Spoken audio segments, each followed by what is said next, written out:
Aleluia, Jesus. Glória a Deus.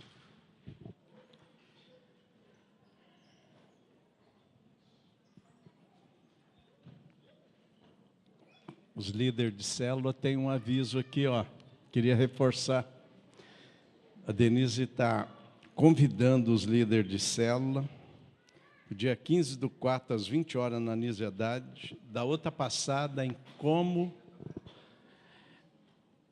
edificar, como dirigir uma edificação na célula. Os líderes de célula. Estou reforçando aqui, viu?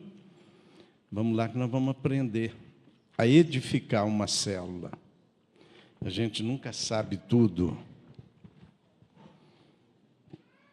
Por favor, vamos abrir o Salmo 139.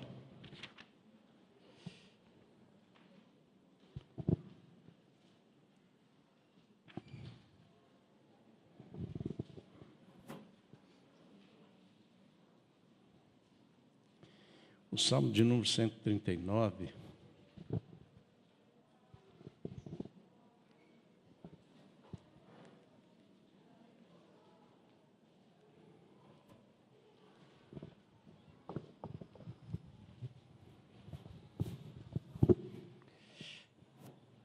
Senhor, Tu me sonda e me conhece.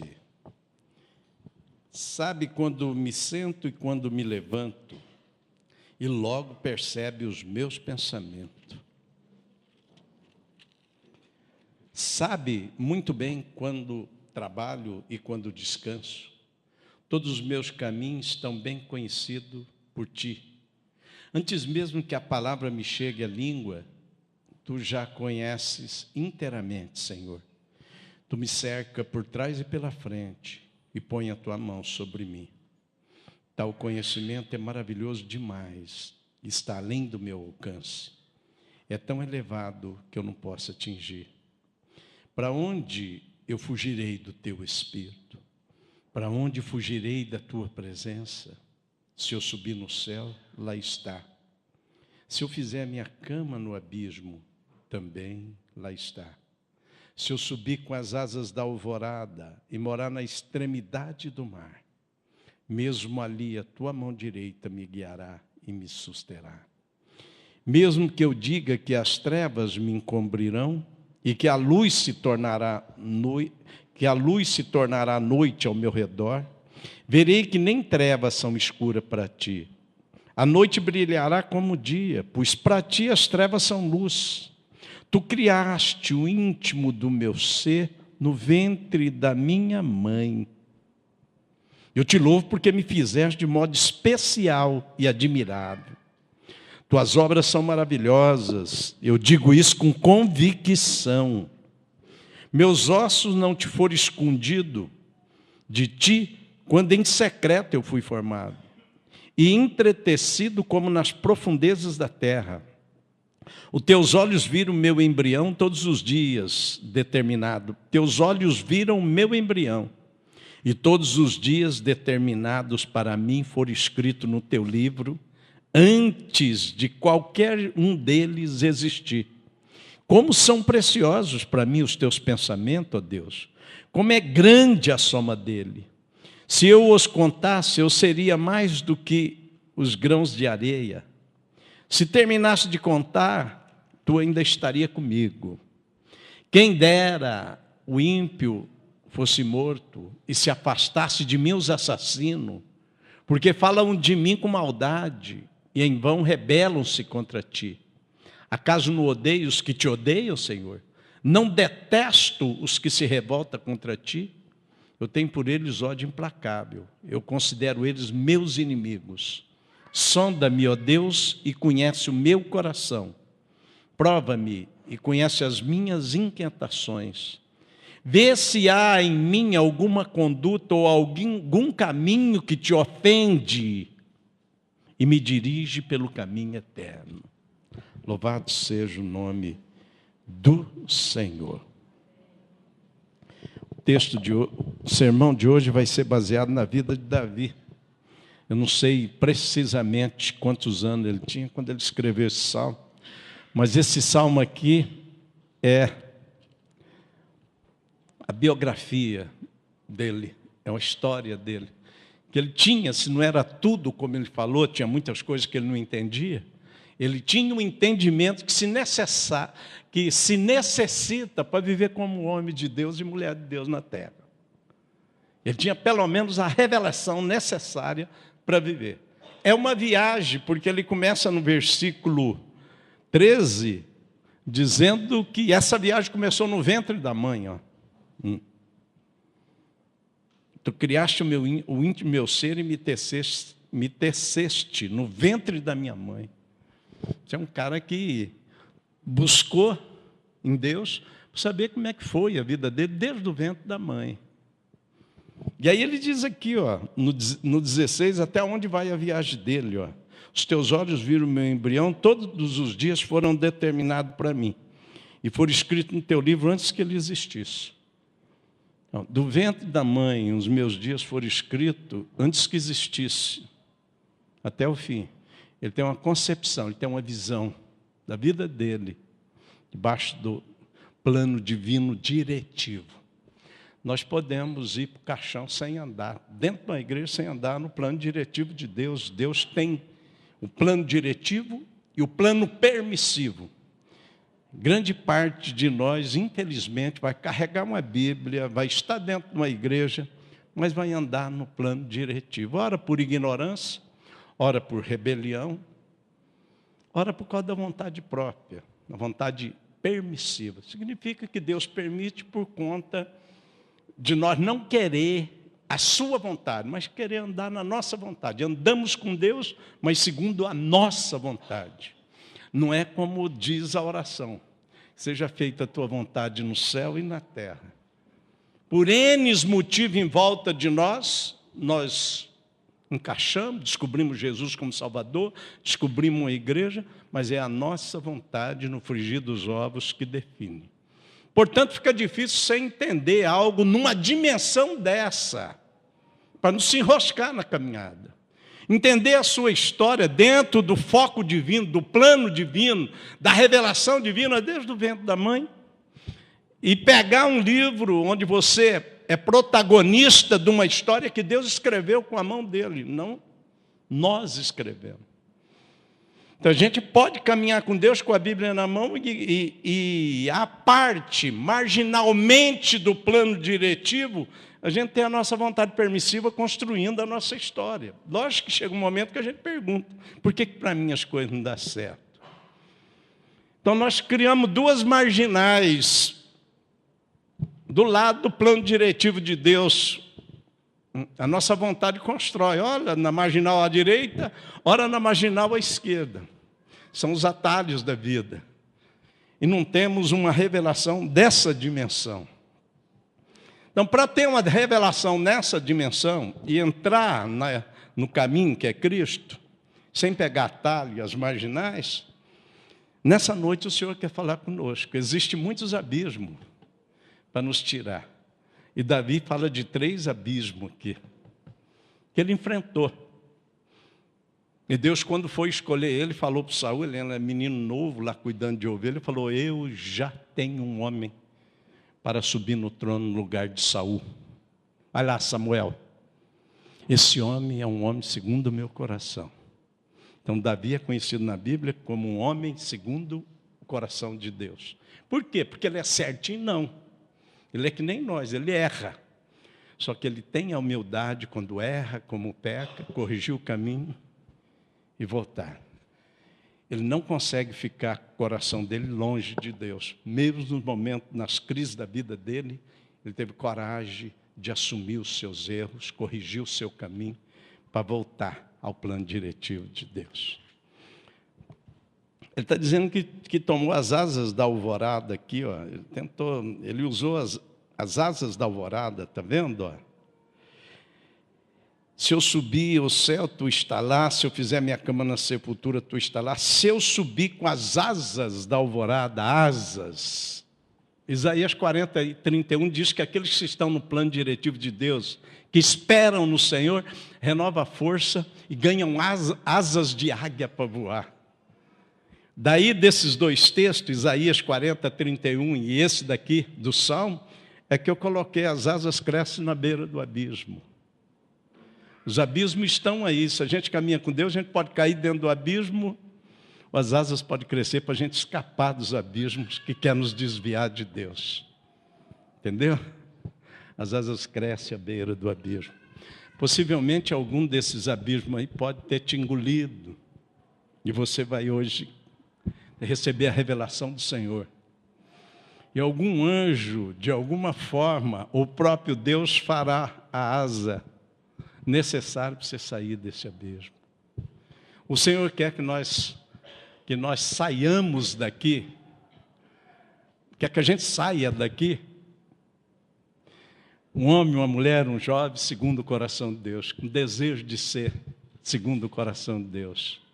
Para poder ter uma revelação, Senhor, eu não tinha essa revelação desde o ventre da minha mãe. Eu também nunca experimentei diretivamente algo que eu falo, não, isso aqui estava escrito por Deus, eu estou fazendo, vivendo, desfrutando, porque está dentro do script, do roteiro divino, isso que Ele escreveu para mim. Infelizmente, quase 99,9% que a gente experimenta, mesmo andando com Deus, é coisas fora da vontade diretiva dEle. E algumas vezes a gente enrosca no caminho. Hoje é noite do Senhor dar asas para a gente sair dos abismos que nos impede de ser homens e mulheres segundo o coração de Deus. O primeiro abismo é um abismo que só Deus conhece. Não adianta eu querer conhecer e entrar dentro. Eu não vou sair. Abismo só Deus conhece. Ele tem que entrar lá. Porque se eu me intrometer a entrar, eu entro e não saio. Posso terminar minha vida enrolado nesse abismo. Olha o versículo 1. Ó. Senhor, Tu me sonda e me conhece. Sabe quando eu me sento e quando eu me levanto. De longe percebe os meus pensamentos. Sabe muito bem quando eu trabalho e quando eu descanso. Todos os meus caminhos são bem conhecidos por Ti. Antes mesmo que a palavra me chegue à língua, Tu a já conheces inteiramente, Senhor. Senhor, Tu me sonda. Sondagem. Isso é na alma, no interior. Ele está dizendo, não sou eu que faço isso. É Deus. Olha aqui no 23, 24, ó, os últimos versículos. Ó. Isso era uma prática dele. Sonda-me, ó Deus, e conhece o meu coração. Prova e conhece as minhas inquietações. Vê se na minha conduta há algo que te ofende. E me dirige pelo caminho eterno. Sonda. Vê se tem algum caminho mau. Se tiver algum caminho mau, não é de propósito. Não é porque eu quero. Tem muitas coisas que é ignorância minha, mas eu abro o meu coração, o Senhor sondar o meu coração. Sonda o meu coração. Então, por não sondar a si mesmo, nós chamamos de subjetivismo interno. Subjetivismo é a gente voltar para dentro de si, se tornar uma pessoa cheia de introspecção. Tudo que acontece errado, a gente já começa. Onde será que eu errei? O que foi? Será que é eu? O que tem a ver comigo? Às vezes, um telefonema, né? Para alguém que você conhece, a voz da pessoa está errada, você já pergunta assim, mas o que é que eu fiz dessa vez? Ou marido e mulher, né?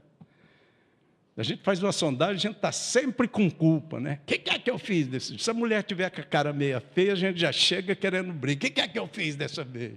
A gente não quer saber se a mulher está doente ou não, e vice-versa, né? Mulher também, fica louquinha para saber. Às vezes você chega cansado e tal, a mulher fica dando umas cutucadas assim, dizendo, o que é? Você parece estar com a cara meia feia, mas a preocupação não é com o meu problema. Ou não é a minha preocupação não é com o problema dela. É um subjetivismo. Eu voltei para dentro de mim e digo, puxa, ela está com a cara feia por causa de mim. O que será que eu fiz? Nem fiquei em casa, mas pode ser que tenha, né? Porque, afinal de contas, quando a gente bate boca, ela lembra daquele caso há 3 anos atrás, não sei aonde. O que será dessa vez? É o subjetivismo, entendeu? Davi não entrava nessa. Davi está dizendo aqui, ó, quem me sonda é Deus. Se tem algum caminho mau, Ele vai me mostrar. E é por conta disso, que no dia, 1 Samuel 16, Samuel foi lá para ungir um dos filhos, eram 8 filhos, e o pai colocou só 7 lá. Foi por conta disso, que quando o profeta, cansado de olhar para 1, 2, 3, 4, 5, 6, 7, E Deus falando, não é esse, não é esse. E aí perguntou, vem cá, Jessé, só tem esses filhos?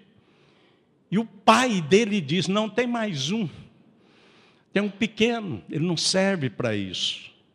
Foi por conta disso, por não fazer esse subjetivismo, que uma rejeição real, ele não foi nem chamado para ser escolhido no meio dos irmãos. Que ele continuou andando.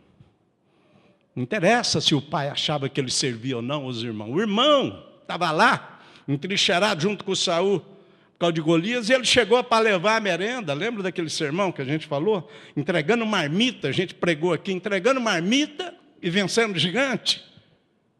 Ele chegou para entregar comida para os irmãos que estavam na guerra, e ele ficou ali escutando Golias falar. E o irmão chegou e falou, vem cá, seu presunçoso, você não presta para nada, a não ser para tomar conta das ovelhinhas do pai lá, das ovelhinhas dele lá, vai embora daqui. Ele não fazia subjetivismo, não adianta o irmão falar. Não adianta, quando ele foi ungido, a nação de Judá dizer, demorou 7 anos para aceitar ele como um rei, e dizer, você não presta para ser nosso rei. Não adianta toda a tribo de Judá, e depois a nação de Israel, demorou 13 anos, não adianta nem a nação dizer, nós não te queremos como rei. Demorou 13 anos depois da unção. Isso aconteceu depois que ele matou Golias, ele recebeu uma grande promoção, ele foi carregar as armas de Saul. Mas nada disso entrou na vida dele. Irmão, as coisas de uma dimensão dessa, é rejeitado pela mãe, pelo pai, e é real, não é imaginário, não, porque tem uma rejeição imaginária, neurose nossa. E a gente fica achando que os outros não gostam. Ele não, ele tinha tudo para ver que os outros não gostam, ele tinha verbalização. Por que que o seu Davi não está aqui? Porque ele é um menorzinho, não presta para essas coisas, para ser ungido rei. Por que que o seu Davi está aqui olhando para Golias? Ele não presta para lutar com Golias. Aí vem a família, a tribo de Judá. Nós não te queremos como nosso rei. E aí é Israel inteiro. Nós não te queremos como rei. Nos nossos dias, por coisas muito menores do que essa, no enquadramento da vida, muitos adquirem psicopatia, começam a matar pessoas em série. Outros adquirem a sociopatia, fica pendurado no pai, na mãe, não consegue tocar a própria vida, sociopata. Ou outras coisas que podemos dizer, a rejeição, por muito menos do que isso. E acabam a vida não deixando Deus sondar, mas voltando para dentro de si e concluindo, é verdade, eu não devo prestar para nada mesmo. Ele não entrou nessa. Então, esse é o primeiro abismo. Esse abismo aqui, ele deixava Deus descer. É Deus que me sonda. E foi assim que eu fui um homem segundo o coração de Deus.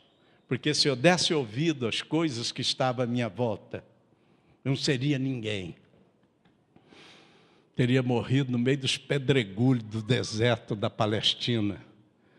Não tinha feito o que eu fiz para Deus. Então, muitos de vocês, muito de nós está aqui, e qualquer situação se volta para dentro de si, procurando onde errou. E o diabo vem e exerce autoridade. E vai falando, você não serve mesmo. Não serve para ser rei, não serve para enfrentar Golias, não serve para ser crente, não serve para ser pai, não serve para ser mãe, não serve para ser um bom profissional. E a pessoa não consegue sair do lugar. Isso é um abismo. Tem um abismo, você usa a sua asa para descer lá, chega lá, o diabo corta ela, você fica lá, enrolado. As fitinhas do histórico de cada um, nesses 34 anos de aconselhamento, e vendo a minha fitinha que está desenrolando para bem, eu fico vendo como nós, dentro da igreja, infelizmente, muitas vezes, deixamos de crescer por conta do subjetivismo. Não deixar Deus sondar. Se você deixa Deus sondar, meu irmão, minha irmã, tem um monte de coisa que você acha errado em você que não é errado, Deus não acha. Isso vai ser lindo, né? Mas também tem um monte de coisa que você acha certinho, que você deixar de sondar, ele vai falar, não é por aí. Só que quando ele mostrar alguma coisa para você, nunca vai ser para denegrir você. Vai ser para te levantar. Vai ser para te estruturar, para te restaurar. Nessa noite, fala assim, Senhor, sonda-me. Sonda-me. A sua sondagem é santa. Eu não quero, eu me recuso a me virar para dentro de mim. Por que não arrumo um namorado? Enfio o bico para dentro. Por que eu não casei ainda? Por que o serviço tal não deu certo? Por que o noivado tal não deu certo? Para dentro. Por que eu sou assim, assado? E o inimigo faz uma parceria nesse subjetivismo enorme. Porque ele aproveita mesmo, meu irmão. Entendeu? Ele aproveita e ele potencializa esse sentimento.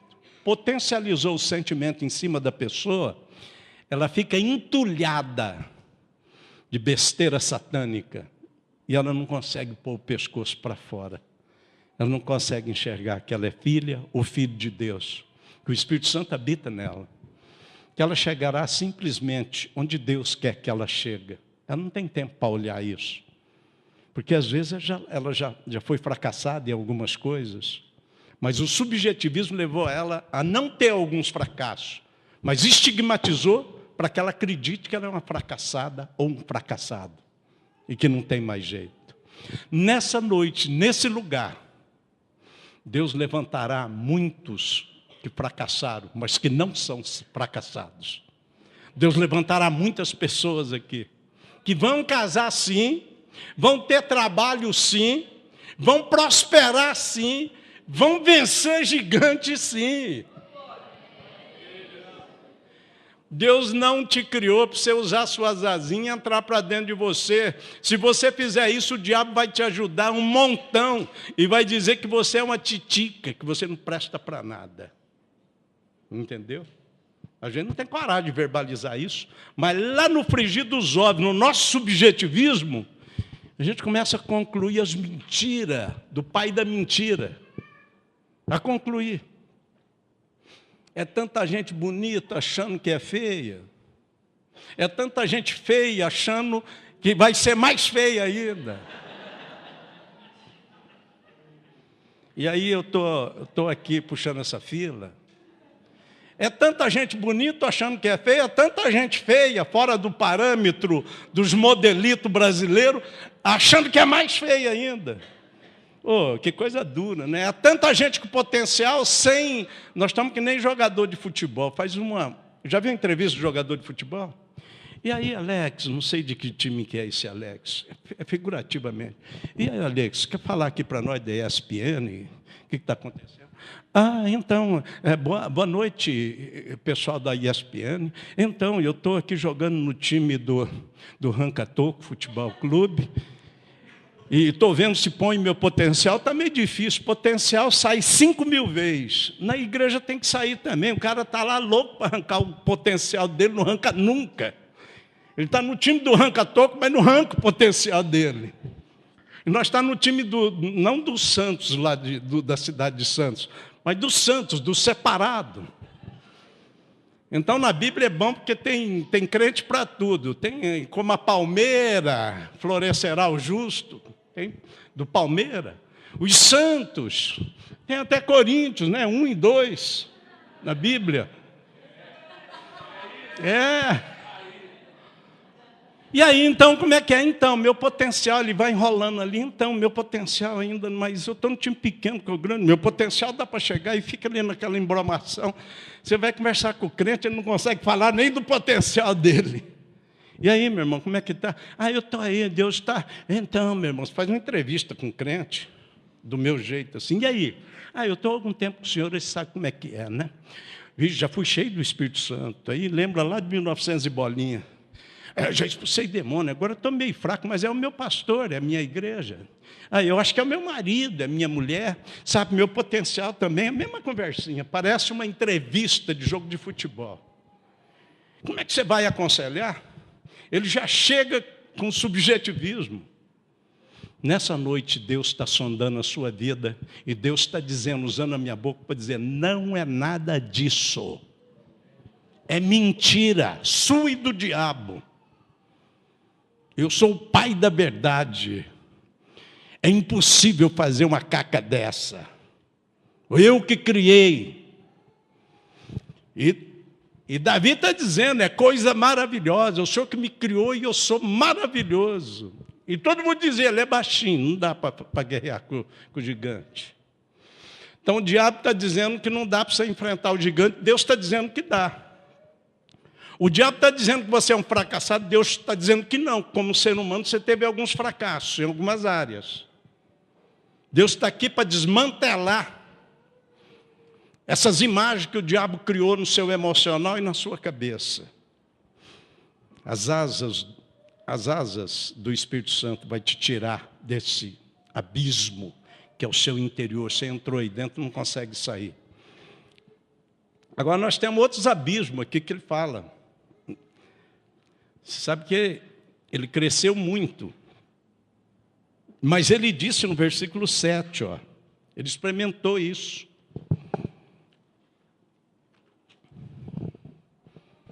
Para onde eu fugirei do teu espírito? Para onde eu fugirei da tua presença?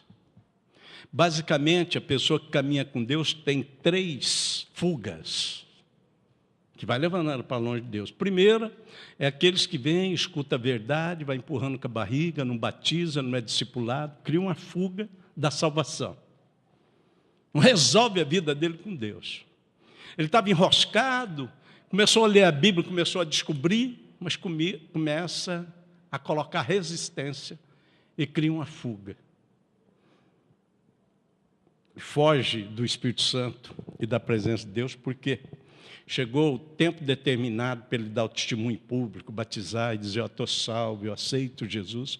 O diabo faz uma argumentação muito violenta nele e ele não consegue sair do lugar. Ele cria fuga. Toda vez que tem discipulado ou que alguém convida, essa igreja começa, ou se não a pessoa que levou ele começa a chegar nele, ele dispensa, vai para outro lugar, some. Isso é a fuga da salvação. Davi não criou fuga da salvação, escreveu o Salmo 23 dizendo que foi salvo sempre. Por quê? Porque eu escolhi o Senhor para ser meu pastor, eu escolhi ser ovelha. Nós temos um momento, a gente tem que escolher ser ovelha. E alguns escolhem ser macaco, ser tigre, leão. O Senhor é pastor, não é domador de fera. Então, Davi escolheu que o Senhor seria o pastor dele, salvação. Aí a gente está achando que ele escolheu a segunda, que é o serviço de Deus. Quando ele foi ungido, não, ele falou para Saul, quando eu cuidava das minhas ovelhas lá, a ovelha do papai, eu matei um leão e um urso. Peguei o leão para Juba.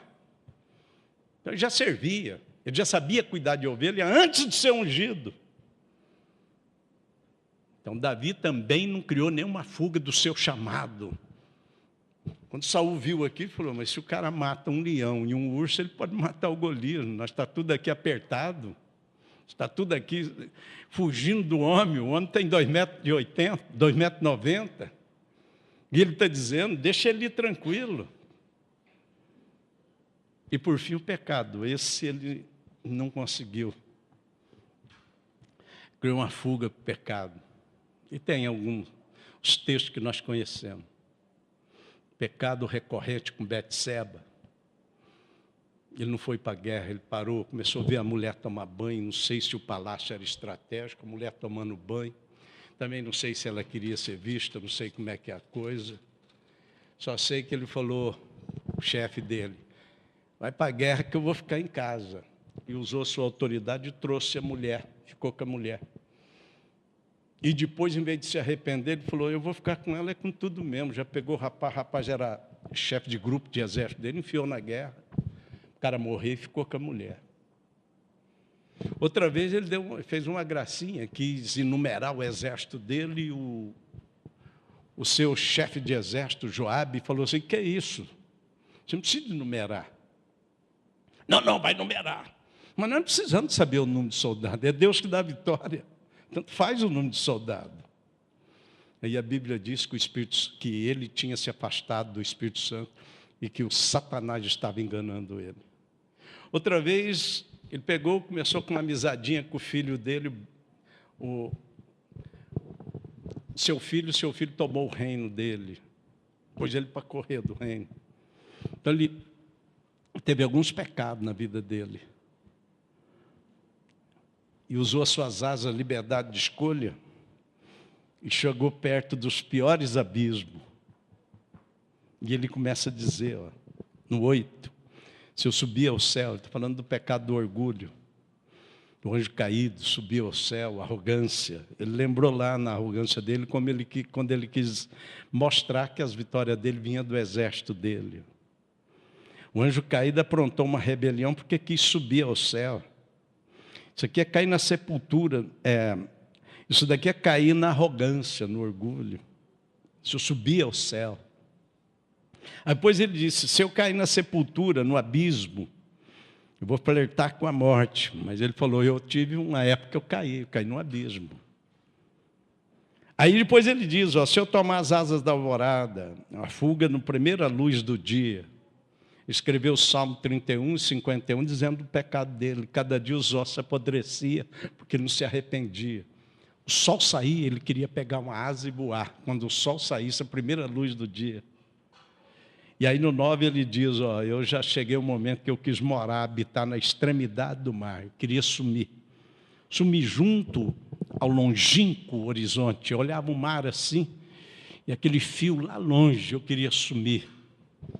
Porque o pecado me atormentava dia e noite. E aí ele fala desse abismo.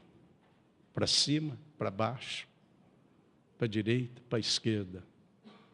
Paulo escreveu que a gente tem que conhecer a altura do amor de Deus, a profundidade e a largura. Pega a gente em qualquer lugar. Pode estar no estado que você estiver. Mas olha os piores abismos. Ele bateu asa por causa do pecado e foi. Aqui nessa noite pode ter pecados recorrentes que estão te levando aos piores abismos. Pode ser o primeiro ponto, você já sabe que você precisa de confirmar sua salvação, batizando publicamente, você nunca se definiu.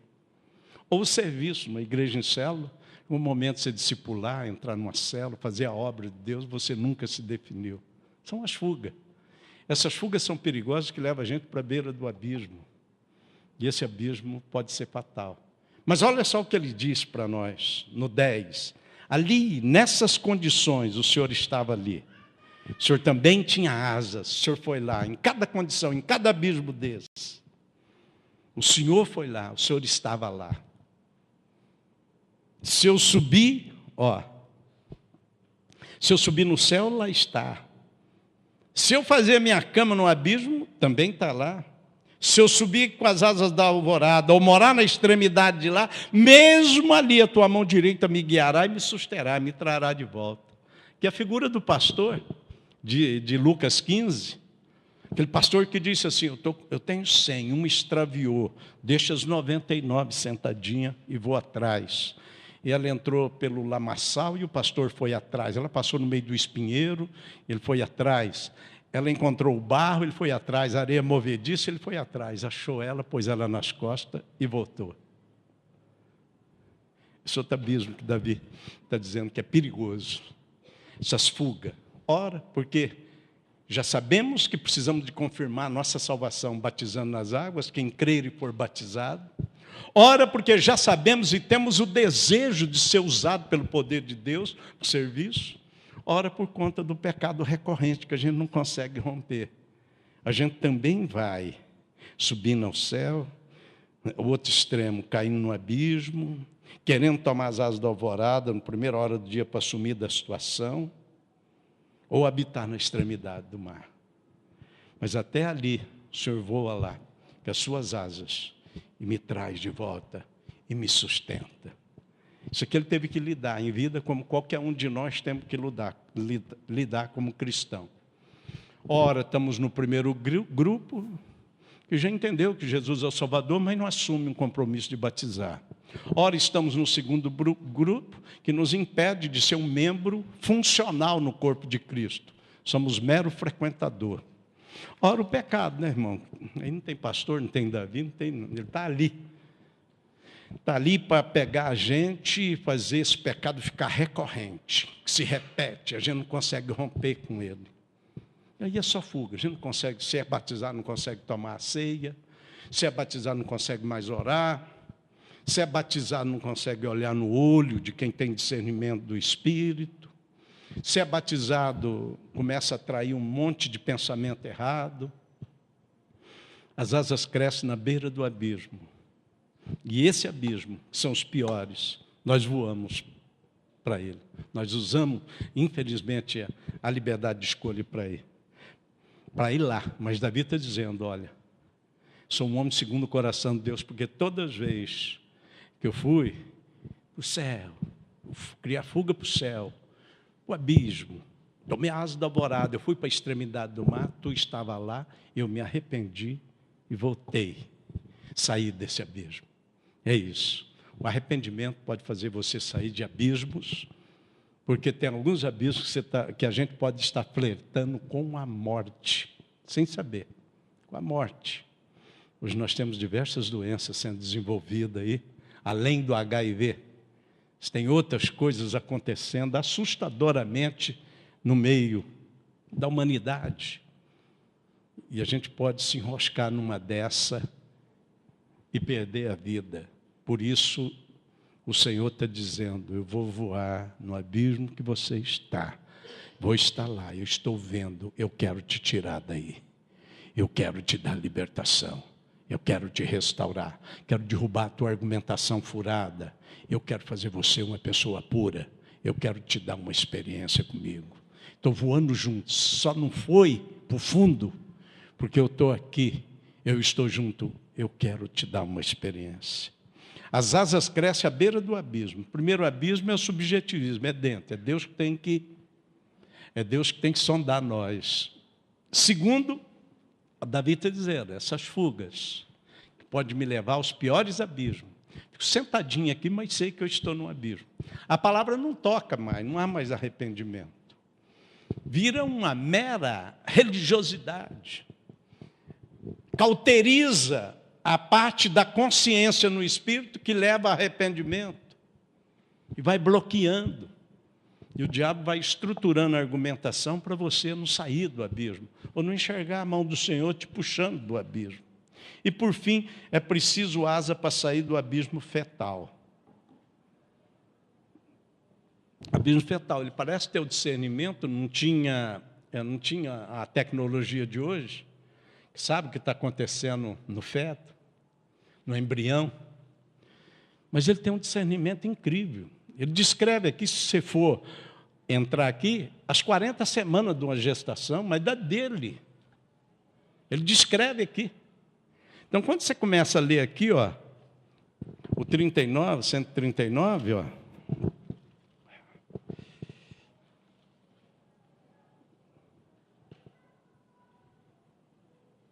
no 11, ó, tu criaste o meu íntimo do meu ser.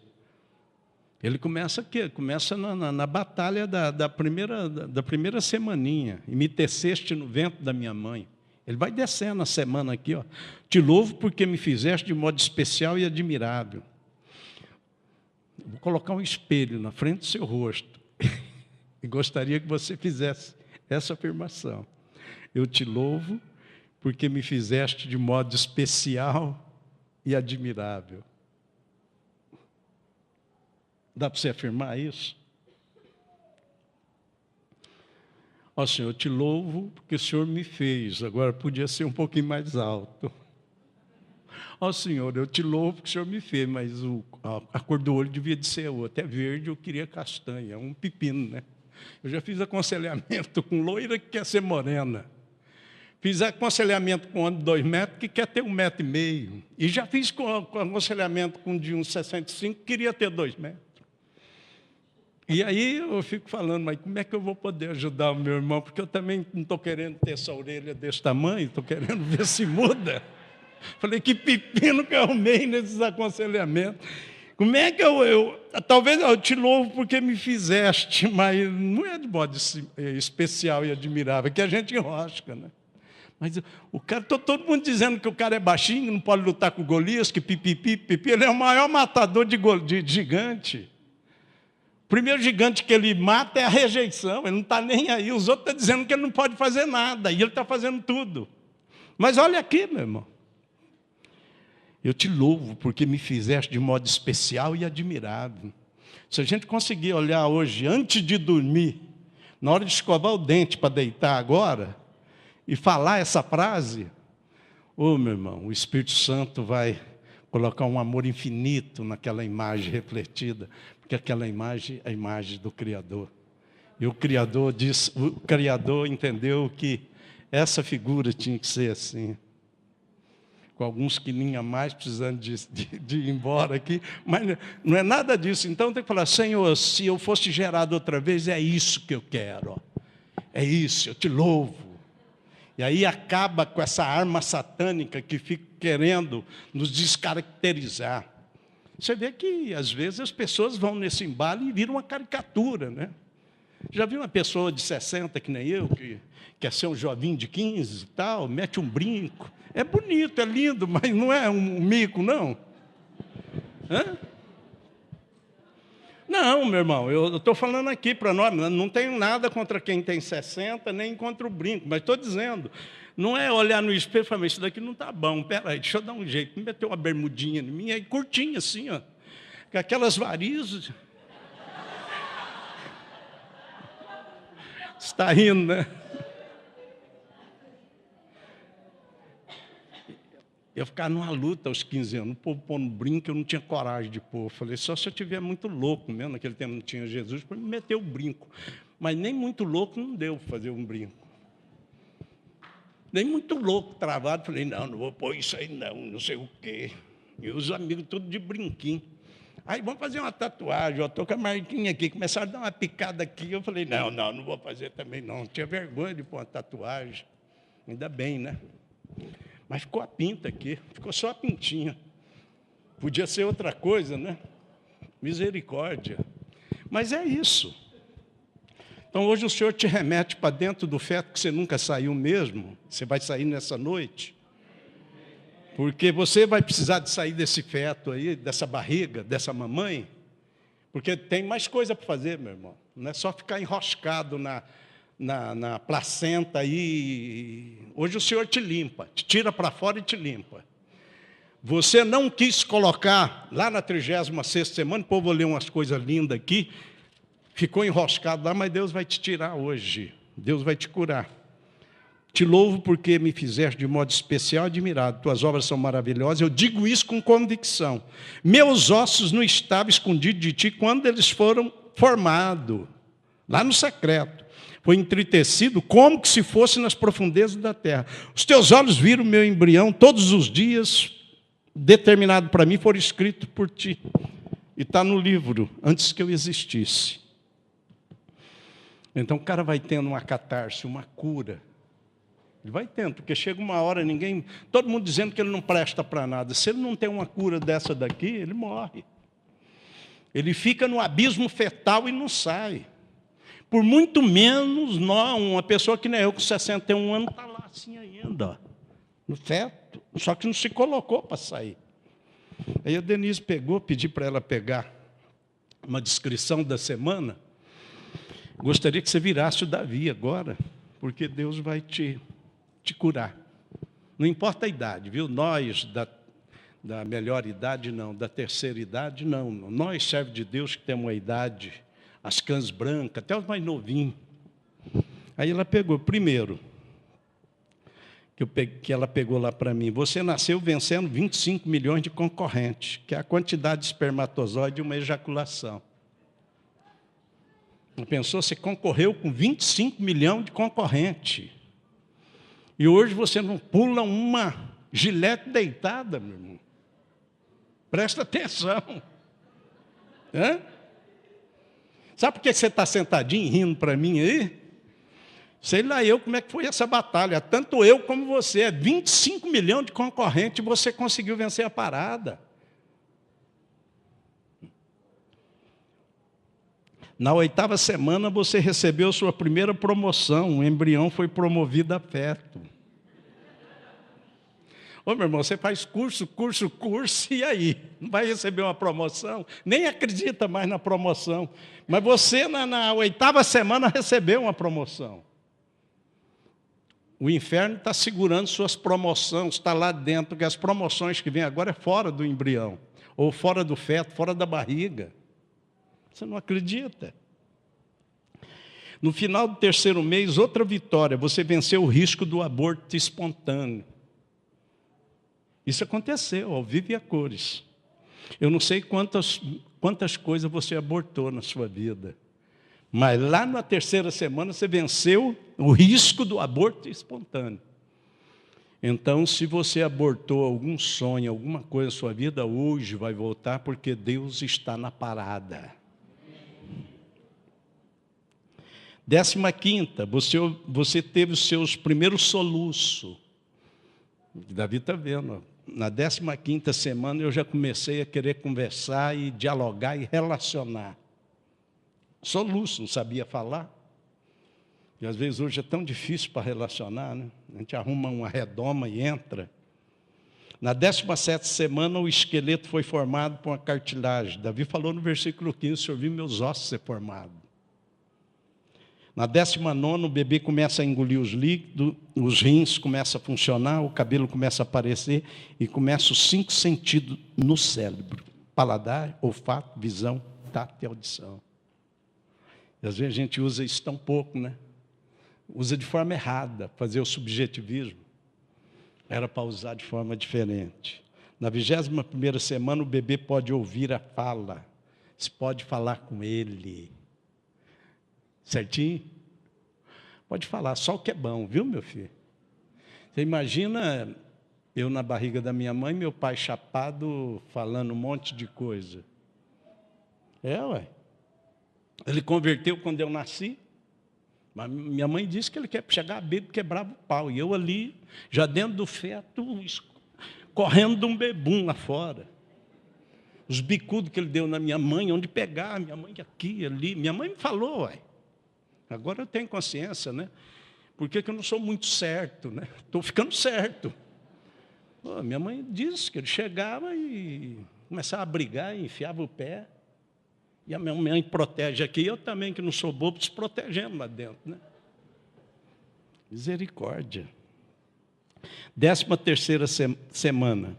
O bebê ouve barulho, cachorro do aspirador de pó, se tiver, da sua voz. E uma coisa interessante, as pesquisas atuais mostram que o bebê gosta de música clássica.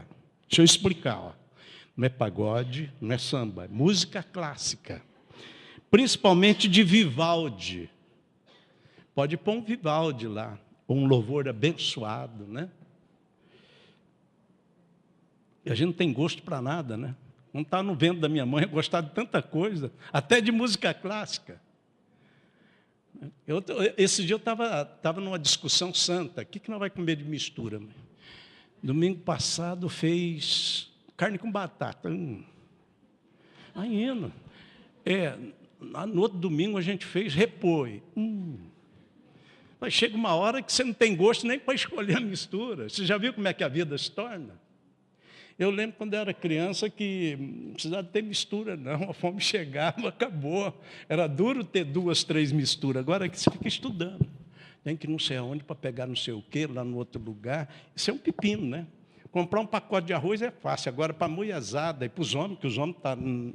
Para fazer a tal da mistura, misericórdia, não é? Misericórdia. A tal da mistura é um problema. Sei que eu e o Adilson, lá no tempo da renovada ainda, vamos na praça e ganhamos uns pessoal para Cristo. Tinha um mendigo lá que pedia. Levamos ele para fundo da igreja. Minha mãe olhou e ficou com a dó dele. Falou, eu vou fazer carneirão de comida para ele todo dia, até ele se afirmar. Eu levei um carneirão de comida com um ovo, assim, um relógio de pulso em cima, um ovão, que é o que tinha, né, meu irmão? Falei, mas é uma benção, né? Estava em 2, tinha um que tinha um defeito assim, mais flexível. O cara pegou aquilo lá e falou, mas que é isso, meu? Eu como só carne no centro da cidade pedindo. O Adilson é mais nervoso que eu, mais grandão. Quis pegar o cara para o pescoço, até novo convertido na época, né? Quase joguei o carneirão de comida na cabeça dele. Ele está reclamando da mistura, que era um ovo, né? Eu falei, deixa comigo que eu como isso aí, vou fazer o quê? Ele não ficou mesmo. Ele falou, eu saio, como, eu vou na gaúcha lá, eu fico infernizando a cabeça dos caras, os caras me põem comida de primeira lá. Eu como comida de primeira, esse arroz com feijão aí. Parece que o arroz até não é inteiro, é meio quebradinho. Mas deu uma raiva que eu vou te contar. E a gente continua brigando pelas misturas. Olha como a gente tinha um gosto apurado aqui, até pela música. E na 28ª semana, o bebê começa a sonhar. Você está sonhando com o quê? Olha aqui, ó.